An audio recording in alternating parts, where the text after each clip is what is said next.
Raden Matahari Jambi siapkan Satgas Penanggulangan COVID-19. Mantan Direktur Bank Jambi dituntut 12 tahun kurungan penjara.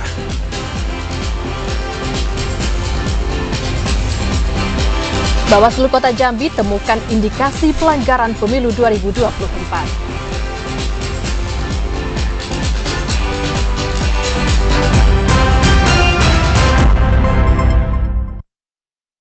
Assalamualaikum warahmatullahi wabarakatuh. Terima kasih Anda masih menyaksikan Jambi hari ini edisi Selasa 12 Desember 2023. Selain 3 topik utama tadi, redaksi kami juga telah menyiapkan sejumlah informasi penting dan menarik lainnya untuk Anda. Bersama saya Kerani Utari dan saya Hazir Akbar, kita simak Jambi hari ini selengkapnya.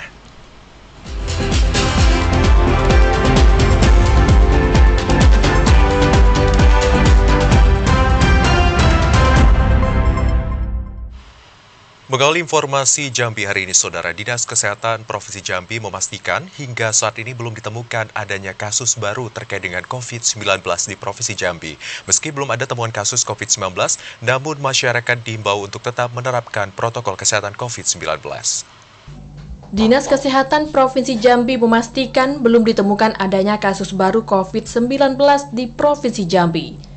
Meski Kementerian Kesehatan Republik Indonesia telah mengonfirmasi terjadinya kenaikan kasus COVID-19 secara nasional. Kepala Dinas Kesehatan Provinsi Jambi, Ferry Kusnadi, mengatakan, belum ditemukannya virus COVID-19 itu berdasarkan data dari seluruh fasilitas pelayanan kesehatan, termasuk laboratorium kesehatan di daerah. Kemungkinan kenaikan kasus COVID-19 terjadi pada akhir Desember nanti.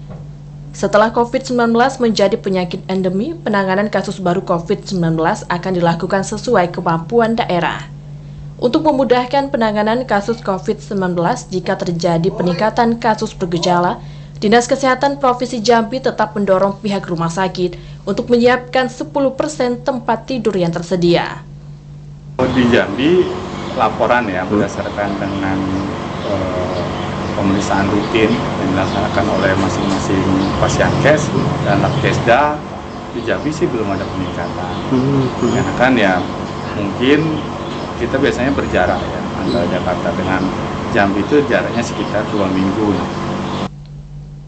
Peningkatan kasus infeksi COVID-19 di Indonesia pada fase endemi, khususnya pada awal Desember 2023, disebabkan munculnya subvarian baru. Ferry Kusnadi mengimbau agar masyarakat tetap menerapkan protokol kesehatan COVID-19 dan menjaga kondisi tubuh tetap bugar dengan asupan makanan bergizi dan berolahraga. Randy Arta, TVRI Jambi melaporkan. Saudara, Rumah Sakit Umum Daerah Raden Matahari Jambi menyiapkan satuan tugas penanggulangan COVID-19. Aktifnya pelayanan kasus COVID-19 dimulai sejak 12 Desember 2023 setelah surat keputusan dibuat pada 8 Desember lalu. Berdasarkan arahan dari Kementerian Kesehatan, RSUD Raden Matahari Jambi telah menyiapkan satuan tugas penanggulangan COVID-19, termasuk sejumlah fasilitas kesehatan yang dibutuhkan. Wakil Direktur Pelayanan RSUD Raden Matahir, Anton Trihartanto, mengatakan, aktifnya pelayanan kasus COVID-19 dimulai sejak 12 Desember 2023 setelah surat keputusan dibuat pada 8 Desember lalu. RSUD Raden Matahir menyiapkan 12 tempat tidur untuk penanganan kasus COVID-19 yang tersebar di IGD hingga ruangan ICU Pinere Rangkayo Hitam. Khusus untuk penanganan kasus infeksi berat, RSUD Raden Matahir juga menyiapkan 3 ventilator yang dapat digunakan untuk pemulihan kesehatan bagi pasien. Seluruh fasilitas kesehatan untuk penanganan dan penanggulangan COVID-19 disiapkan untuk menindaklanjuti peningkatan kasus COVID-19 yang kembali terjadi secara nasional. Di Provinsi Jambi, RSUD Raden Matahir menjadi satu-satunya rumah sakit rujukan yang ditetapkan sebagai Surveillance Severe Acute Respiratory Infection dari Kementerian Kesehatan untuk mendukung program pencegahan dan pengendalian COVID-19. Untuk penanganan kasus COVID-19 ini, sebenarnya kita sudah berkoordinasi dengan Kementerian Kesehatan melalui sistem nanti ada namanya SARI dan ILI. Ya, SARI itu sendiri adalah Severe Acute Respiratory Infection. Jadi tim surveillance dari Kementerian Kesehatan sudah koordinasi dan rapat dengan kita sudah membentuk tim Satgas SARI ini yang diketuai oleh Dr. Diki spesialis paru sebagai ketua tim SARI ini untuk penanggulangan kasus COVID-19 ini dan sekaligus surveillance. Hingga pertengahan Desember 2023, Rumah Sakit Umum Daerah Raden Matahir mengonfirmasi belum ada pasien COVID-19 yang dirawat di rumah sakit. Rendiarta, TVRI Jambi melaporkan. Ya, sebanyak 950 hektar lahan di Kabupaten Tebo terbakar selama musim kemarau. Luasan lahan yang terbakar pada tahun ini lebih luas dibandingkan pada tahun 2022 yang lalu. Berdasarkan data BPBD Tebo, 950 hektar lahan di Kabupaten Tebo terbakar selama musim kemarau. Sekretaris BPBD Kabupaten Tebo Ahmad Roni mengatakan, luasan lahan yang terbakar pada tahun 2023 lebih luas dibandingkan tahun 2022. Selain El Nino, meningkatnya luasan karhutla juga disebabkan siklus 4 tahunan yang terjadi pada tahun ini. Untuk mengantisipasi karhutla yang terjadi setiap tahunnya, BPBD Tebo telah mengajak perusahaan yang mayoritas lahan atau konsesinya yang terbakar setiap tahunnya, seperti PT Alam Bukit 30 ABT untuk membuat pos pemantauan karhutla secara permanen. Upaya itu dilakukan untuk memudahkan tim terpadu karhutla dalam patroli karhutla. Kalau dibandingkan secara umum mungkin kan masih di bawah yang lama lah. Khusus selain karhutla karena karhutla ini kan periode 4 tahunan. Usai karhutla, saat ini BPBD Tebo tengah mengantisipasi ancaman hidrometeorologi seperti banjir dan tanah longsor. Intizam, TVRI Jambi melaporkan. Sorotan lainnya, Saudara mantan Direktur Bank Jambi Yunsak El Halkon dituntut 12 tahun kurungan penjara oleh Jaksa Penuntut Umum Kejati Jambi. Terdakwa dituntut karena terbukti bersalah dalam kasus dugaan korupsi medium term note di Bank Jambi. Sidang lanjutan kasus dugaan korupsi medium term note di Bank Jambi kembali dipersidangkan di Pengadilan Negeri Jambi pada Senin sore. Sidang lanjutan ini beragendakan pembacaan tuntutan Jaksa Penuntut Umum Kejati Jambi. Dalam tuntutannya, Jaksa Penuntut Umum menuntut terdakwa Yunsak El Halkon dengan hukuman 12 tahun kurungan penjara dan denda 1 miliar rupiah atau kurungan penjara 6 bulan. Terdakwa juga diwajibkan membayar uang pengganti senilai 7,6 miliar rupiah. Uang ini diwajibkan dibayar terdakwa paling lambat 1 bulan setelah berkekuatan hukum tetap. Apabila uang tersebut tidak dikembalikan ke negara, maka harta benda terdakwa akan dilelang.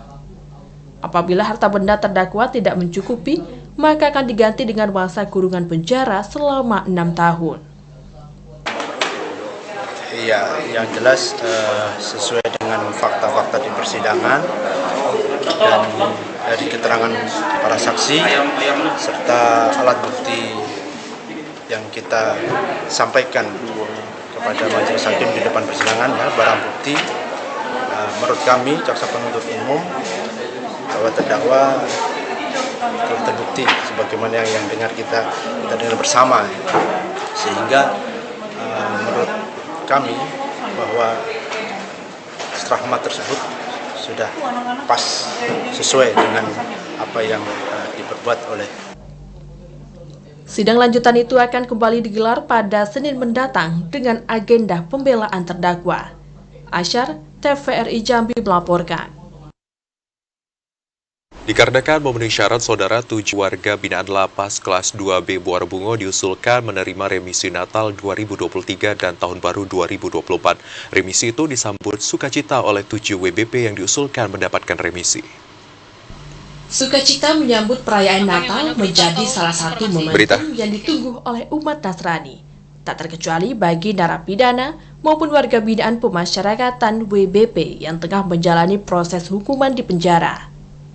Di lapas kelas 2B Muara Bungo, 7 WBP diusulkan menerima masa pengurangan hukuman remisi Natal tahun 2023. Kasih Bidadik Ari mengatakan, pada momentum Natal 2023 dan Tahun Baru 2024, lapas kelas 2B Muara Bungo mengusulkan 7 WBP menerima remisi. Pemberian remisi itu bertujuan untuk memotivasi warga binaan lainnya untuk terus berusaha menjadi pribadi yang lebih baik dan berguna selama dan setelah menjalani masa pidana. Dan jumlah narapidana yang diusulkan remisi khusus hari raya Natal tahun 2023 berdasarkan besaran perolehannya, yaitu untuk 15 hari itu jumlahnya 2 orang, 1 bulan 3 orang, yang 1 bulan 15 hari 1 orang, 2 bulan 1 orang, dan jumlahnya seluruh yang mendapat remisi ini 7 orang. Sesuai Undang-Undang Nomor 22 Tahun 2022 tentang Pemasyarakatan, syarat warga binaan untuk mendapatkan remisi diantaranya telah menjalani hukuman minimal 6 bulan masa pidana, berkelakuan baik, aktif mengikuti program pembinaan, dan telah menunjukkan penurunan tingkat resiko. Muhriandi, TVRI Jambi melaporkan. Ya, Saudara, Bawaslu Kota Jambi melakukan pengawasan ke gudang logistik pemilu 2024. Informasi selengkapnya akan kami hadirkan usai jeda, tetaplah di Jambi hari ini.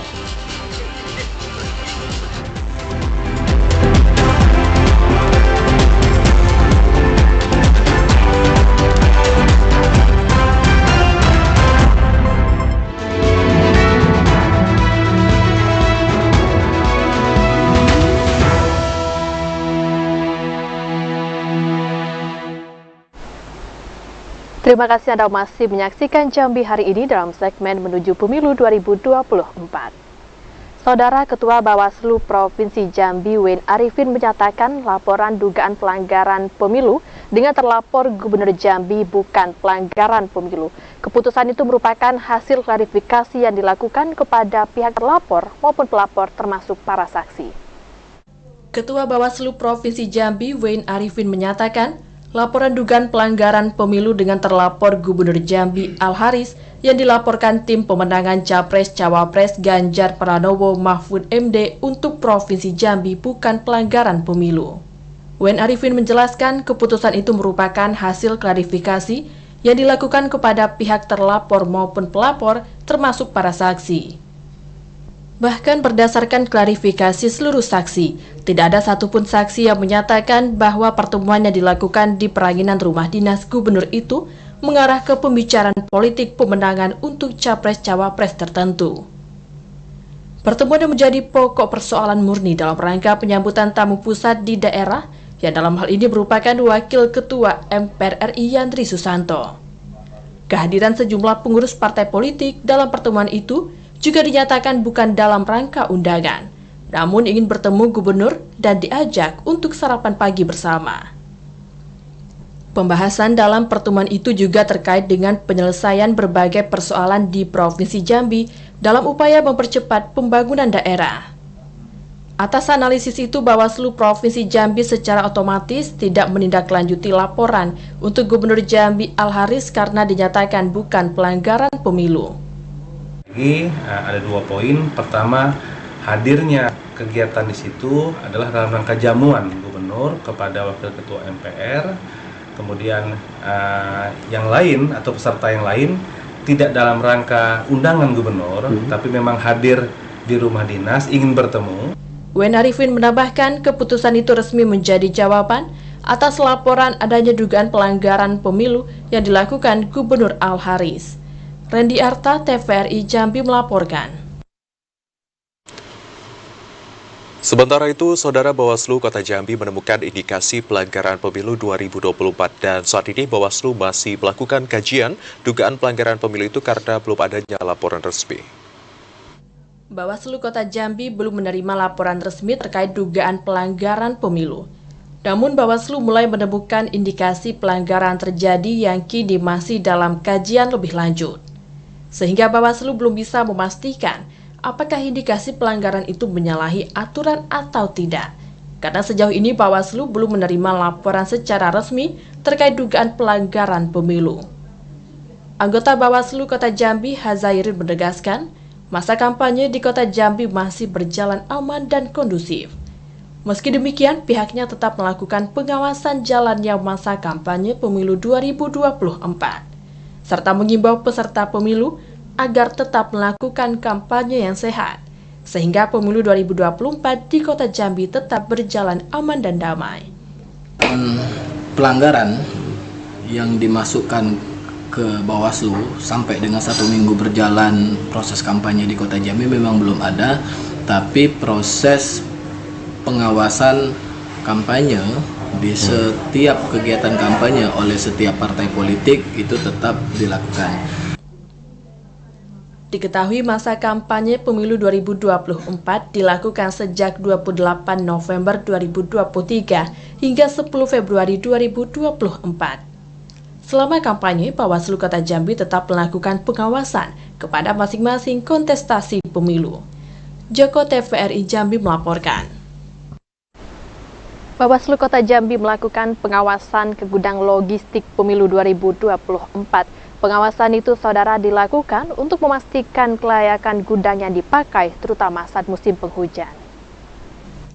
Saat ini KPU Kota Jambi telah menerima sejumlah logistik pemilu 2024, diantaranya 9.531 kotak suara, 7.612 bilik suara, dan 49.383 kabel ties. Sementara untuk logistik seperti tinta, alat coblos, segel, ATK, surat suara, dan lainnya masih dalam proses. Pendistribusian logistik pemilu dilakukan secara bertahap oleh pihak penyedia. Untuk memastikan keamanan 3 jenis logistik itu, Bawaslu Kota Jambi melakukan pengawasan di gudang logistik yang berada di Talang Bakung kawasan Arena XMTQ. Ketua Bawaslu Kota Jambi, Johan Wahyudi, mengatakan pengawasan itu dilakukan untuk memastikan kelayakan kondisi gudang penyimpanan logistik, terutama saat musim penghujan.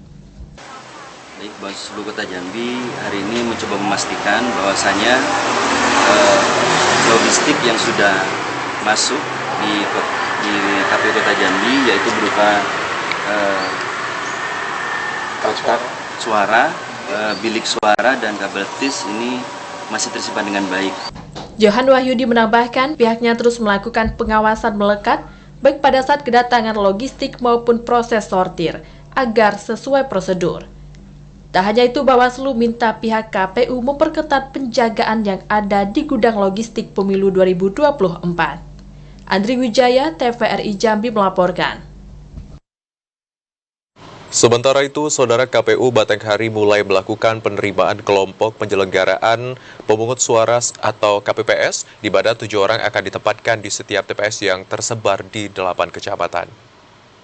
Menjelang pelaksanaan pencoblosan pemilu 2024, KPU Batanghari sudah masuk dalam tahapan perekrutan KPPS dengan waktu pendaftaran dibuka sejak 11 Desember sampai 20 Desember 2023. Penerimaan KPPS dilakukan langsung oleh PPS di desa kelurahan masing-masing. Komisioner KPU Batanghari Harapan Nami mengatakan yang akan menjadi perhatian penyelenggara pemilu dalam perekrutan tersebut yakni terkait sumber daya manusia. Hal ini penting untuk menentukan kelancaran proses demokrasi agar terhindar dari kekeliruan ataupun kesalahan selama proses pemilihan berlangsung. Sebanyak 6.356 orang dibutuhkan menjadi anggota KPPS untuk ditempatkan di 908 TPS yang tersebar di 8 kecamatan. Secara prinsip sebenarnya perbedaannya dibanding tahun-tahun lalu tidak terlalu banyak perbedaannya ya. Yang jelas ini kan rekrutmen ya. Rekrutmen ini kewenangannya ada di kawan-kawan TPS. Selain KPPS, penerimaan petugas keamanan atau Linmas juga akan dilakukan. Namun proses pelaksanaannya akan diserahkan kepada pihak Satpol PP. Ade Juniawan, TVRI Jambi melaporkan. Saudara, pada tahapan masa kampanye, peserta pemilu boleh memberikan souvenir ke masyarakat, namun nilai souvenir maksimal hanya mencapai Rp100.000. Kegiatan kampanye peserta pemilu di tengah masyarakat akan terasa hampa jika tidak ada souvenir atau bahan kampanye yang dibagikan kepada warga saat pertemuan. Terkait hal ini, ada batasan nilai konversi bahan kampanye maksimal Rp100.000 yang patut dipatuhi peserta pemilu. Anggota Bawaslu Kabupaten Tanjung Jabung Timur, Nurdin Manesa, mengingatkan peserta pemilu 2024 agar melaksanakan kampanye sesuai ketentuan yang berlaku. Kegiatan kampanye peserta pemilu termasuk pembagian souvenir diatur PKPU nomor 15 tahun 2023. Peserta pemilu dilarang keras memberikan uang atau barang selain bahan kampanye. Adapun bahan kampanye yang boleh dibagikan berbentuk selebaran, brosur, pamflet, poster, kalender, kartu nama, hingga pin. Selain itu, bahan kampanye dapat pula berbentuk pakaian dan penutup kepala. Khusus makanan dan minuman yang dibagikan, nilainya tidak boleh lebih dari Rp50.000 dan tidak boleh dalam bentuk sembako. Kegiatan kampanye dapat dilakukan oleh peserta pemilu dalam beberapa metode, di antaranya pertemuan terbatas, pertemuan tatap muka, penyebaran alat kampanye, pemasangan alat peraga kampanye di tempat umum, kampanye di media sosial, dan iklan di media massa. Dalam PKPU 15 tersebut, ini coba kita akan pelajari nanti, karena di aturan itu pemberian cenderamata yang nilainya 100.000 lebih bila dikonversi dengan rupiah itu akan menjadi potensi pelanggaran. Masa kampanye pemilu 2024 berlangsung selama 75 hari, dari 28 November hingga 10 Februari 2024. Secara otomatis, Bawaslu akan langsung melakukan pengawasan melekat terhadap kampanye yang dilakukan oleh peserta pemilu 2024. Cliva Patria, TVRI Jambi melaporkan.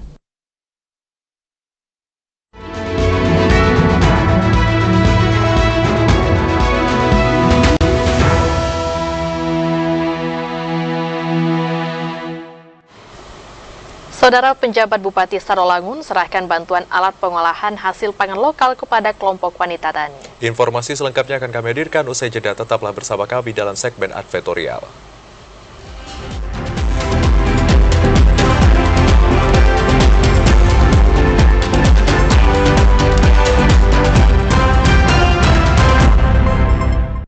Terima kasih saudara, Anda masih setia menemani kami dalam Jambi hari ini di segmen advertorial. Saudara, penjabat Bupati Sarolangun Bahril Bakri menyerahkan bantuan alat pengelolaan hasil pangan lokal berupa oven mixer dan juga spinel pada kelompok wanita tani di Kelurahan Aur Gading, Kecamatan Sarolangun.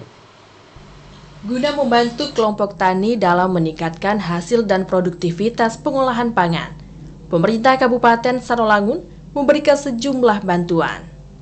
Lurah Aur Gading, Kecamatan Sarolangun, Tori Kurniawan, dalam sambutannya menyampaikan ucapan terima kasih kepada pemerintah daerah yang konsisten dalam melakukan pembinaan terhadap kelompok wanita tani dalam pengelolaan hasil pangan. Dengan adanya penyerahan bantuan alat pengelolaan hasil pangan, diharapkan dapat mendongkrak perekonomian dan perputaran ekonomi masyarakat yang bernaung dalam kelompok wanita tani Kelurahan Aur Gading.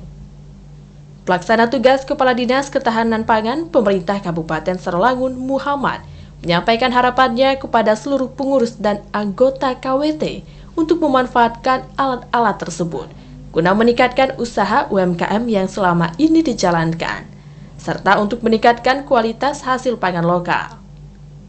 Penjabat Bupati Sarolangun Bahril Bakri mengatakan, Kabupaten Sarolangun memiliki potensi yang menjanjikan untuk pengembangan pangan lokal yang bersumber dari umbi-umbian, pisang, bahkan jagung. Dengan adanya pembinaan kelompok wanita tani serta penyerahan alat pengelolaan pangan lokal, diharapkan KWT mampu membangun usaha produktif, skala rumah tangga dengan memanfaatkan sumber daya yang ada, terutama dalam mengembangkan sumber pangan alternatif. Dan dana fiskal bisa digunakan untuk kegiatan-kegiatan yang terkait dan sudah diatur di dalam peraturan menteri, bisa digunakan untuk pengadaan mixer, ya, oven, sama spinner namanya. Nah, ini inflasi, kaitan dengan inflasi. Ya, jadi ini bantuan ini ya, jadi bisa membantu masyarakat. Penyerahan bantuan alat pengelolaan hasil pangan lokal kelompok wanita tani bersumber dari dana APBN insentif inflasi. Bantuan ini diberikan pada kelompok tani yang berada di 5 kecamatan, yakni Kecamatan Pelawan, Kecamatan Sikut, Kecamatan Sarolangun, dan Kecamatan Mandiangin Timur, serta Kecamatan Batin 8. Edi Kusnadi, TVRI Jambi melaporkan. Wakil Bupati Bungo, Safrudin Dwi Aprianto menghadiri pelantikan Rektor Universitas Muhammadiyah Muara Bungo Umuba periode 2023-2027.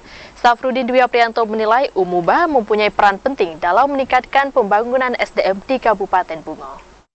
Wakil Bupati Bungo, Safrudin Dwi Aprianto menghadiri pengambilan sumpah jabatan dan pelantikan Rektor Universitas Muhammadiyah Muara Bungo masa jabatan 2023-2027. Wakil Bupati Bungo, Safrudin Dwi Aprianto mengatakan, pelantikan Rektor Universitas Muhammadiyah Muara Bungo, Renda Lestari, merupakan momentum penting yang tak hanya berpengaruh bagi Umuba, namun juga bagi Kabupaten Bungo sebagai universitas yang ada di Kabupaten Bungo. Umuba memiliki peran dan kontribusi bagi pembangunan daerah.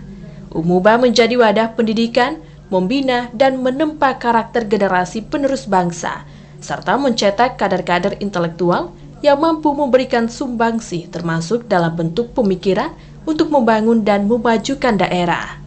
Kita yakin di bawah kepemimpinan Rektor yang baru Ibu Renda Lestari SPD MED sebagai nahkoda di sini, mudah-mudahan semangat kebersamaan beliau perkuat sehingga ke depan akan membawa kepada kampus yang besar, kampus yang hebat, dan kita berharap dengan manajemen yang baik, leadership yang baik, nanti akan lahir dari kampus ini mahasiswa yang tangguh yang bisa untuk merespon situasi dan juga membekali dirinya dengan aneka skill dan juga karakter yang baik. Sebelum dilantik sebagai Rektor definitif Universitas Muhammadiyah Bungo, Renda Lestari adalah pejabat sementara Rektor Umuba. Sebagai Rektor definitif, Renda Lestari akan memfokuskan program kerja tata kelola universitas dan peningkatan sumber daya manusia.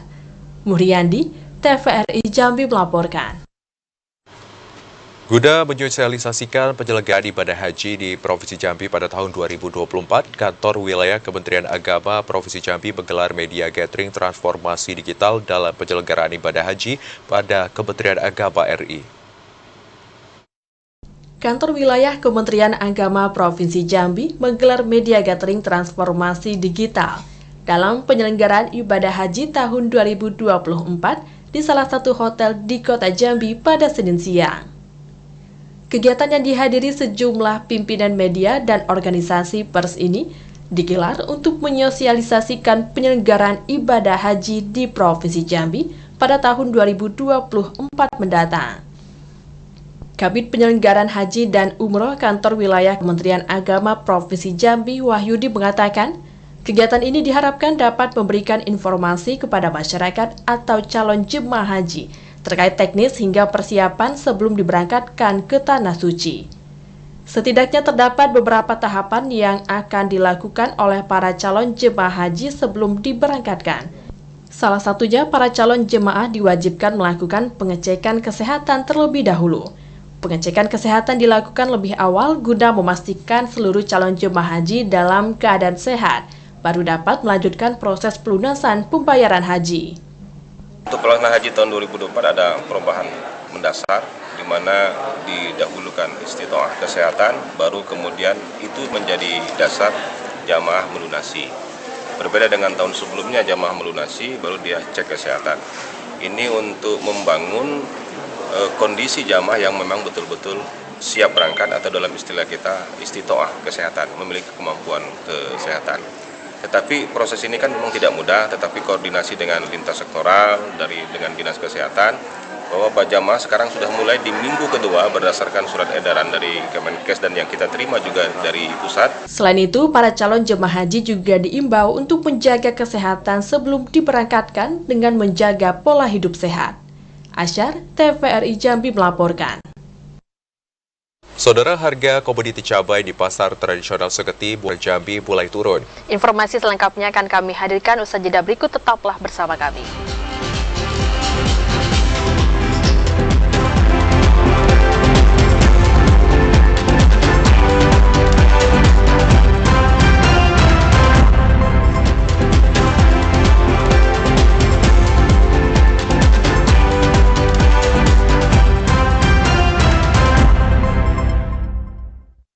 Terima kasih saudara, Anda masih menyaksikan Jambi hari ini.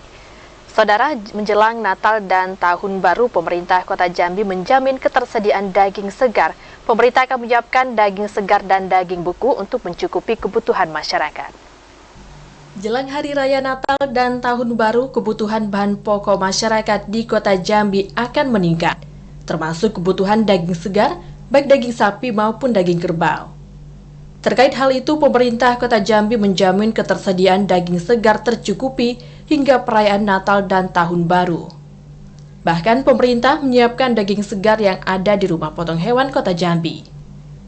Kepala Dinas Pertanian dan Ketahanan Pangan Kota Jambi, Efridal Asri mengatakan, setiap hari ada sekitar 7-10 ekor hewan yang dipotong di rumah pemotongan hewan. Daging segar ini untuk mencukupi kebutuhan daging masyarakat yang setiap harinya mencapai puluhan ton. Bahkan pemerintah Kota Jambi juga menyiapkan daging beku dari luar kota yang tersimpan di Bulog Jambi. Kita daging itu kan memang melalui Dinas Pertanian Ketahanan itu ada RPH, ruang rumah pemotongan hewan, dan kita rata-rata dalam pemotongan hewan itu setiap harinya 7-10 ekor. Ditambah lagi dengan beberapa tempat pemotongan lainnya. Masyarakat diminta tidak khawatir dengan kebutuhan daging selama Natal dan Tahun Baru. Ketersediaan daging di Kota Jambi masih aman dan cukup untuk beberapa minggu ke depan. Joko TVRI Jambi melaporkan. Antisipasi kenaikan harga pangan jelang Natal 2023 dan Tahun Baru 2024, pemerintah Kabupaten Sarawangun akan melakukan operasi pangan murah. Rencana operasi pangan murah yang telah dilakukan ini akan dikoordinasikan terlebih dahulu dengan Bulog Divre Sarko dan juga tim pengendali inflasi daerah. Jelang Natal dan akhir tahun 2023, pemerintah Kabupaten Sarawangun menyiapkan mekanisme pelaksanaan operasi pangan murah. Operasi pangan murah digelar sebagai upaya pengendalian harga pangan dan laju inflasi, terutama bahan pangan dan kebutuhan pokok, seperti beras, cabai merah, minyak curah, dan bawang merah, serta telur ayam. Penjabat Bupati Sarawangun, Bahril Bakri mengatakan, rencana operasi pangan murah telah dikoordinasikan dengan Bulog Divre Sarko dan tim pengendalian inflasi daerah. Bahril Bakri menjelaskan jika melihat data secara nasional, Indeks perkembangan harga IPH bahan pokok di pasar tradisional atas Sarawangun dan pasar Singkut hingga awal minggu kedua Desember 2023 masih dalam kategori stabil. Kami akan melakukan nanti gerakan pangan murah untuk dalam rangka Natal dan Tahun Baru.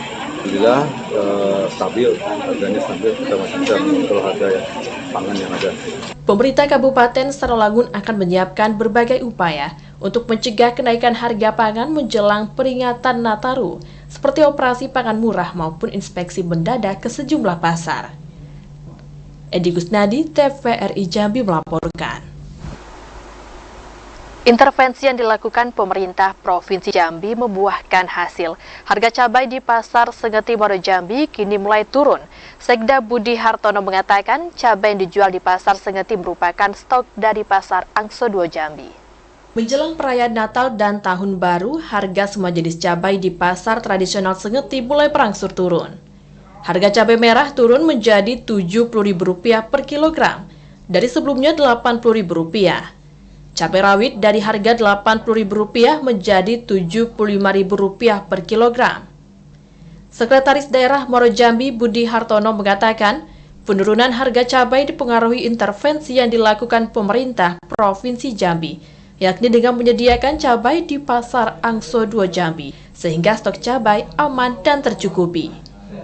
Sekda menegaskan ke depan jika harga cabai juga belum stabil, pemerintah Kabupaten Muaro Jambi melalui tim pengendalian inflasi daerah akan melakukan intervensi dengan mengadakan pasar murah, sehingga harga cabai tetap normal pada momentum Nataru mendatang.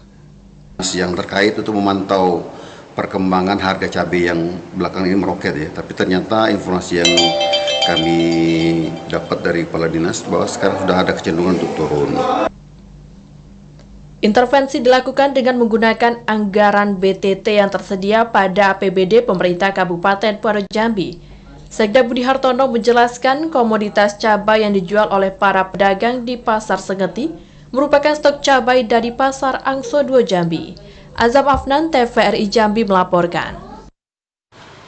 Menjelang Natal dan Tahun Baru, ketersediaan stok beras di Batanghari masih mencukupi dengan harga yang cukup stabil. Ketersediaan beras diharapkan dapat mencukupi kebutuhan masyarakat selama bulan Desember. Kebutuhan beras di Kabupaten Batanghari saat ini masih dapat teratasi dengan ketersediaan beras yang ada di gudang, kios pangan maupun di pasaran. Bahkan di bulan Desember atau jelang Natal dan Tahun Baru, stok beras masih mencukupi dengan jumlah 2.400 kg. Sementara kebutuhan masyarakat sebesar 2.200 kg. Analis ketahanan pangan Dinas Pangan Pertanian dan Perikanan Batanghari, Tommy Rivaldi mengatakan, harga beras juga masih cukup stabil, mulai dari Rp15.000 sampai Rp17.000 per kilogram untuk kategori beras premium. Sementara beras medium Rp11.000 sampai Rp12.000 per kilogram.